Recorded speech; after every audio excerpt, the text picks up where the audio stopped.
Hey there, subscribe to my channel, and also press this bell icon so you never miss any new updates, cause whenever we upload new video you will get a notification on your phone. You will hear two colleagues, Marcus and Ella, discussing a work project. First, you have some time to look at questions 1 to 5.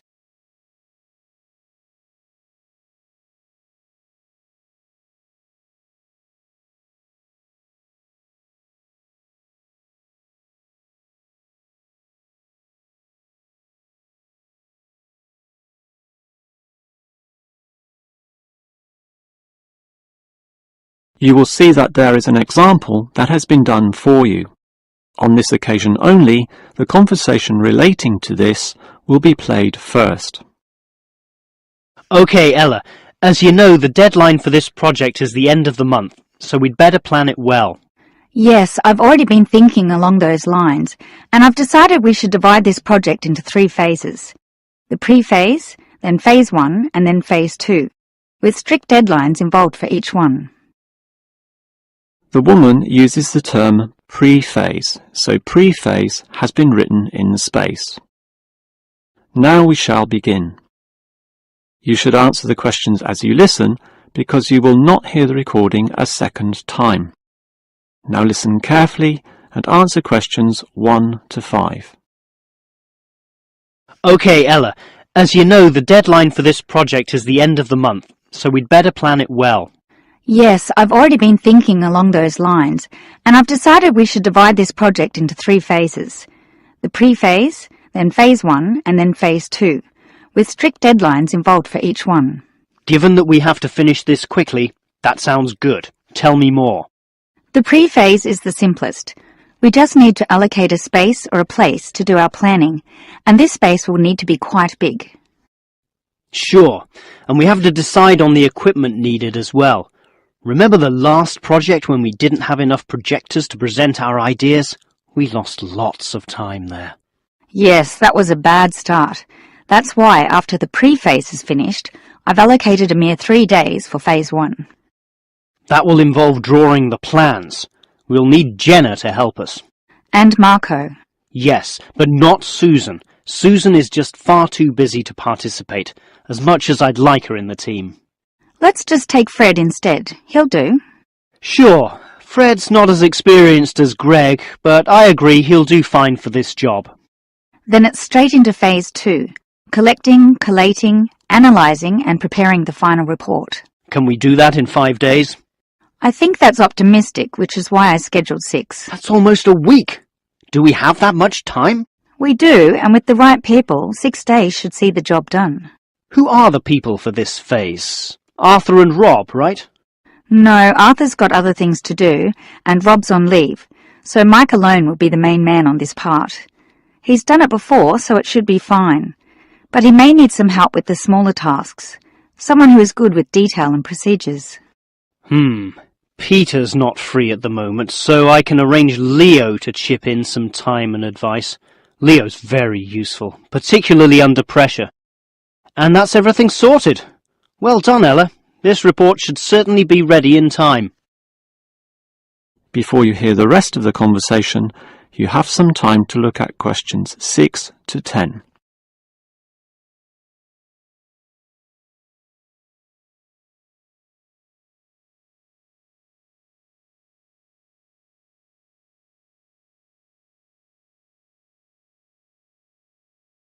Now listen and answer questions 6 to 10. Okay, Ella, you've done a good job with the basic time frame of this project, but what about specifics? What sort of specifics? Well, things like information gathering. Are we going to use questionnaires like we did last time? I was thinking of using the internet to ask people to give their views, but you often get such silly responses when you do that. I'm of the view that the best way to find out things is to ask people directly, so that's what we'll do. Okay, but that will take longer. We'll probably even have to do some of the work at home. No, I don't think so, as long as we stay back at work for some after-hours meetings. Well, that's better than coming in early. No one functions well in the morning. Also, the final report will need at least 2 appendices. Not only that, we'll have to attach a small booklet to the end, containing printouts of the relevant parts from all the foreign websites we accessed. That will take even more time. Are you sure we can meet this deadline?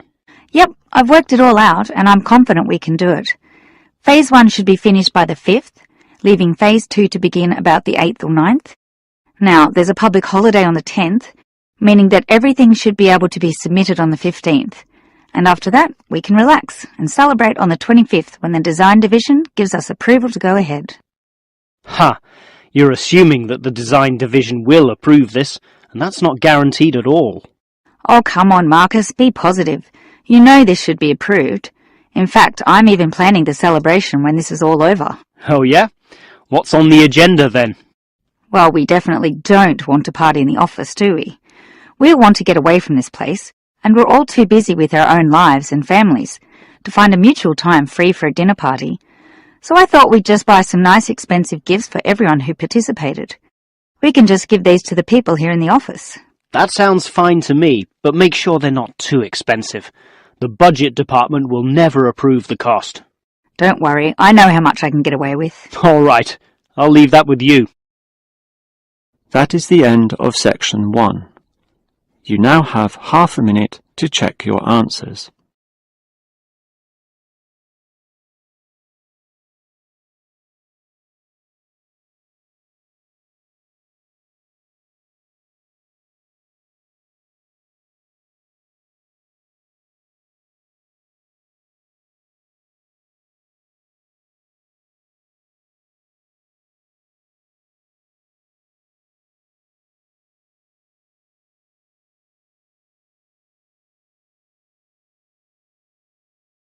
Now turn to section 2.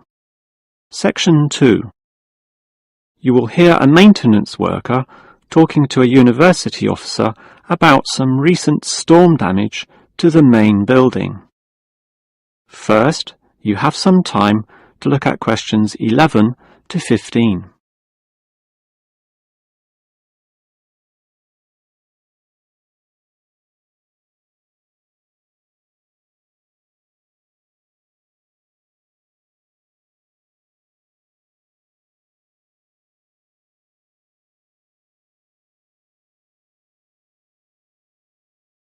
Now listen carefully and answer questions 11 to 15. Hello there. I was asked to tell you about the extent of the damage to the main building caused by the recent storm. Oh, that's right. I take it that most of the damage is just to the main building? It is indeed, since the building is so old. However, luckily the damage is minor and all of it can be fixed in one day, given that we have 5 people in our team. What will you be doing first? I understand you start at 8 in the morning. That's right, and we were going to remove the fallen tree, but we've been told there are exams that morning, and I'm sure the sound of those saws and other heavy equipment will disturb all the students. So instead we'll fix that leaky roof. That's a 4-hour job, since it involves substantial repair, not like fixing broken windows, which can be done quite quickly. So you'll fix the broken window after that, from midday? We could do that, but since we'll be working in the ceiling, it's more logical to get rid of those birds' nests there. It's a small job, but will require crawling inside the ceiling cavity, which is not an easy exercise, so that will take about an hour. But this is good, since by that time the exams should be over, and we can address that tree which has been blown over. After our 1-hour lunch break, of course. It will be quite noisy dealing with that, but it will be finished by 3 o'clock. Some of our staff will then leave to fix things on another site. An office nearby needs a new window. But 2 of us, including myself, will remain here to paint over that discoloured patch of wall in your office. Oh, good. It looks so horrible at the moment. Well, we'll certainly make it look good once again. And in the last hour of our working day, we'll fix up that problem with the wiring. Apparently the power doesn't go to one of the classrooms. Probably some water has gotten into the fuse box, so we'll just change a few wires and clean up the moisture, and it should be fine. Before you hear the rest of the talk, you have some time to look at questions 16 to 20.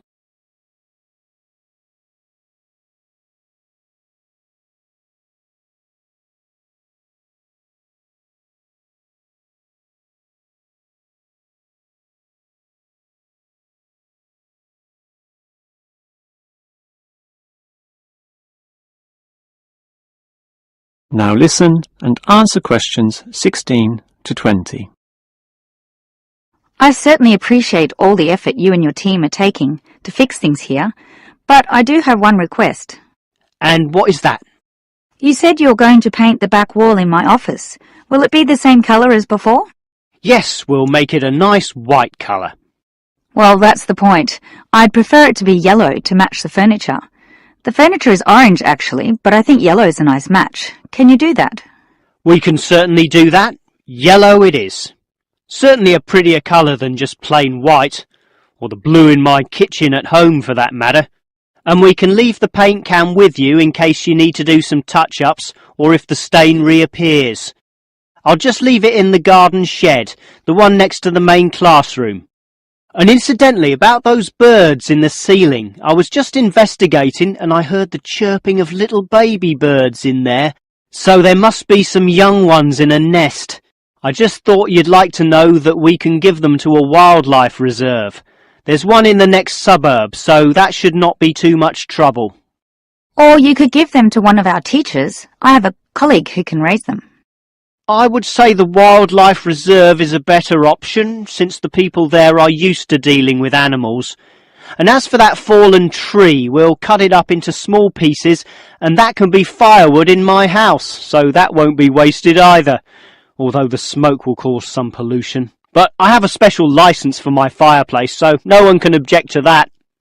I've noticed also that the university has a garden bin for the smaller items, leaves and sticks and bark and so on, so we can dispose of material in that also. You do have some waste piles out the back, but a proper garden bin means that the material will be recycled, and that's better for the environment, so you can rest assured we will use that. That is the end of section 2. You now have half a minute to check your answers.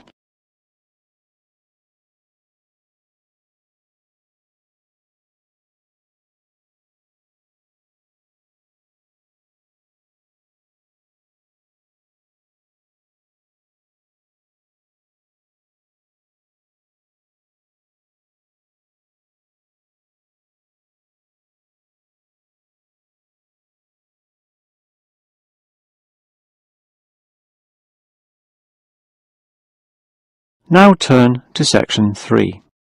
Section 3. You will hear 3 students, Steve, David and Susan, discussing the different courses they attend. First, you have some time to look at questions 21 to 26.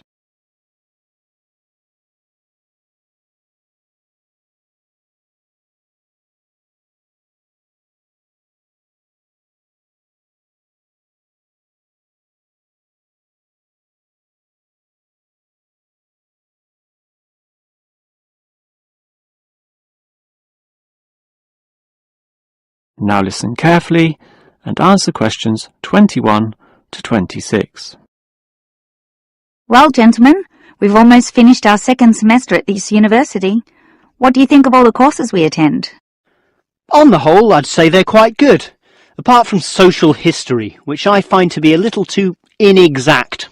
Yes, the lecturer's style is also very, very dull. I certainly agree with you there, although I would say that the textbook is more interesting. Welfare State. The subtitle says, An Examination of Social Development in the 20th Century.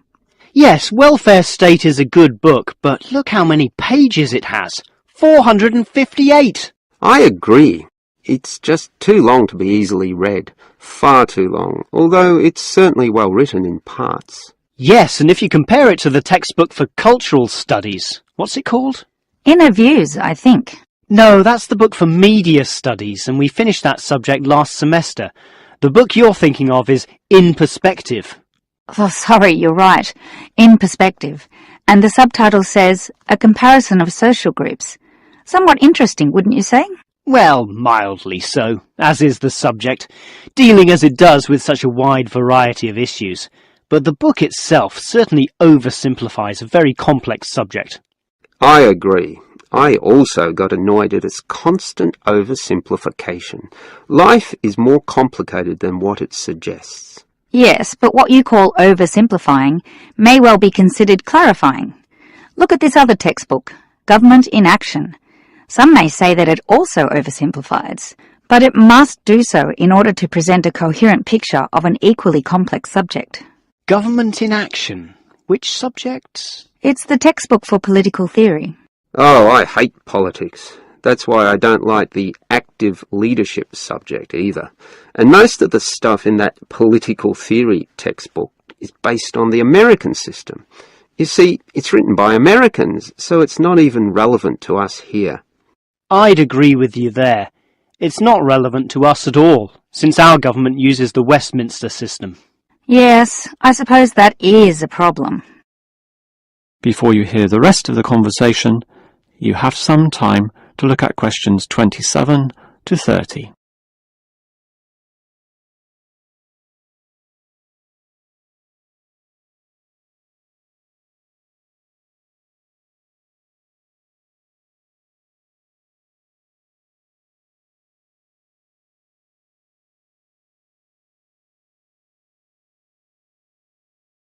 Now listen and answer questions 27 to 30. Well, it seems we all have certain criticisms about the textbooks we're using, but at the same time we all like some elements, at least, of the subjects we're studying. What's your favourite subject, David? I'm not sure. I like political theory, but... Cultural studies is by far the best, even better than political theory, which I also like, but just not as much. Why do you say that, Steve? I was thinking perhaps social history is worth considering as best.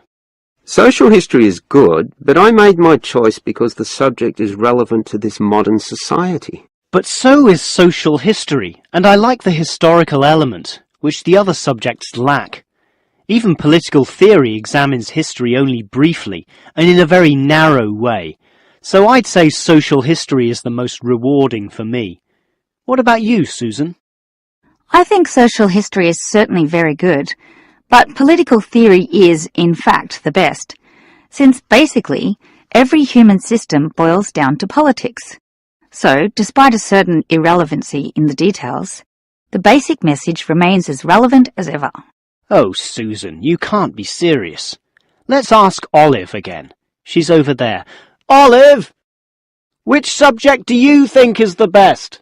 Ah, a difficult question. I'm very interested in culture, so cultural studies is certainly my cup of tea. But I'm politically active also, and hope to pursue this as a career. So political theory would be the one I'd pick. I don't believe it. Even with that irrelevant textbook? Don't listen to him, Olive. You have a right to your own opinion. That is the end of section 3. You now have half a minute to check your answers.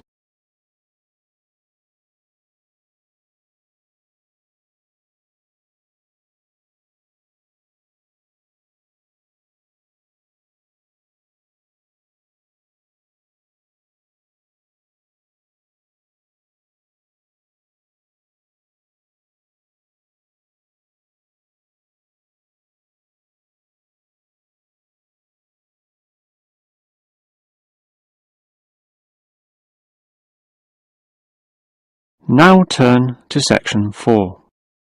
Section 4. You will hear a lecturer talking about the movement of population towards cities.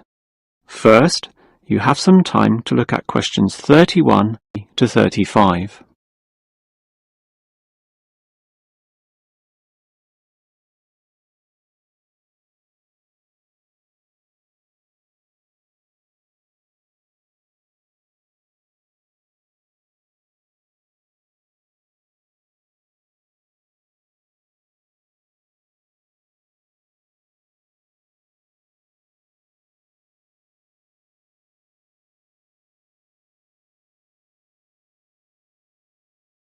Now listen carefully and answer questions.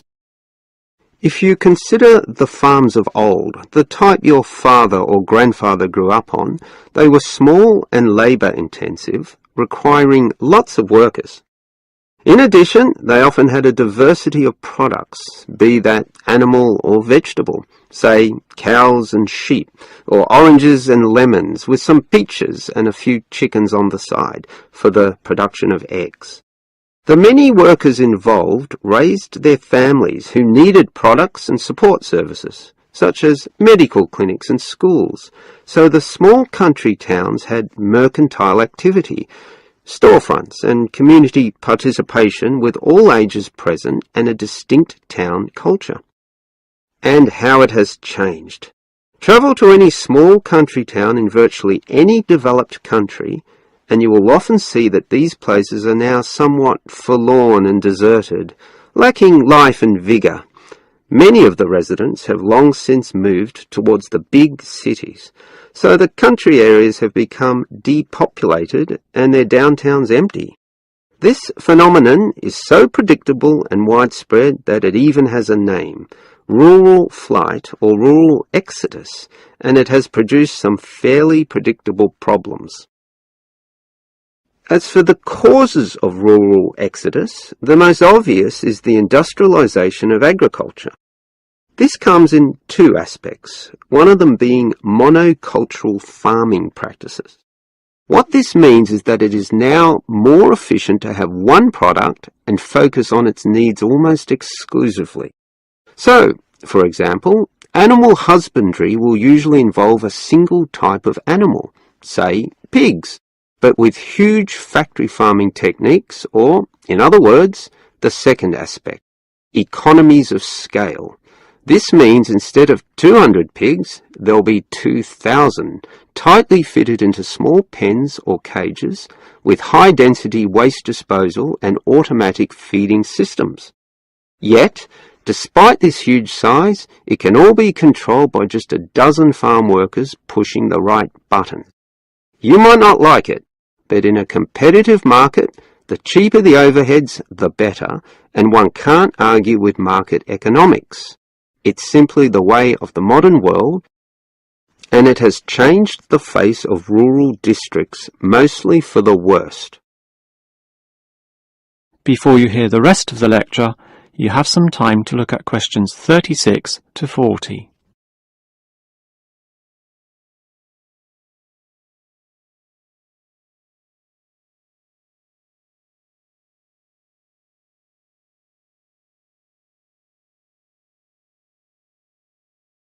Now listen and answer questions 36 to 40.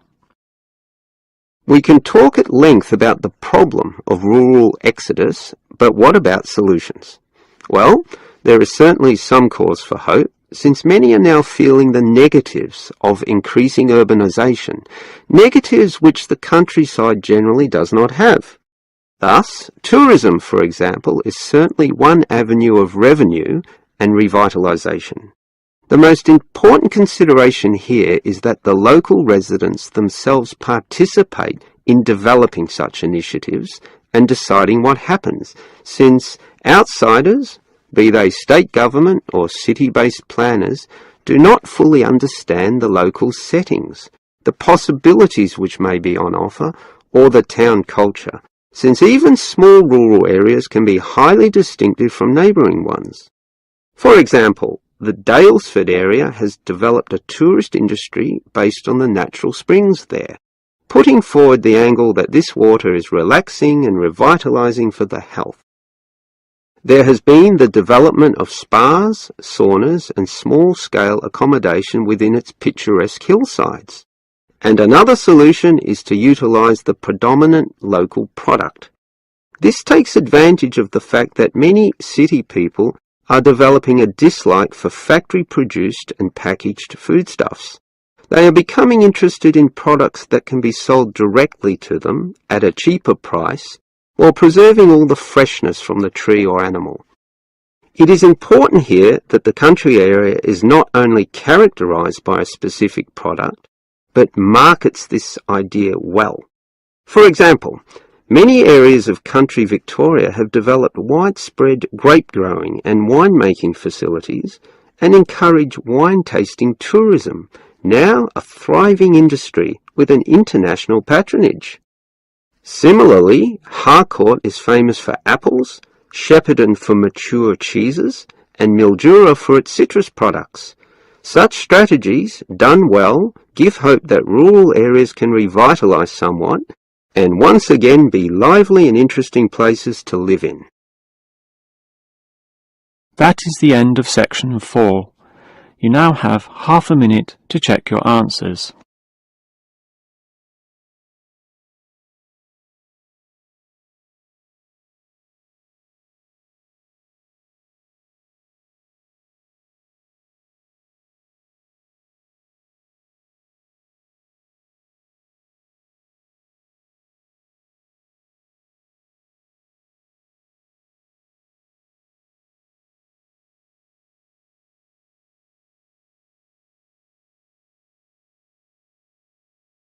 That is the end of the listening test. In the IELTS test, you will now have 10 minutes to transfer your answers to the answer sheet.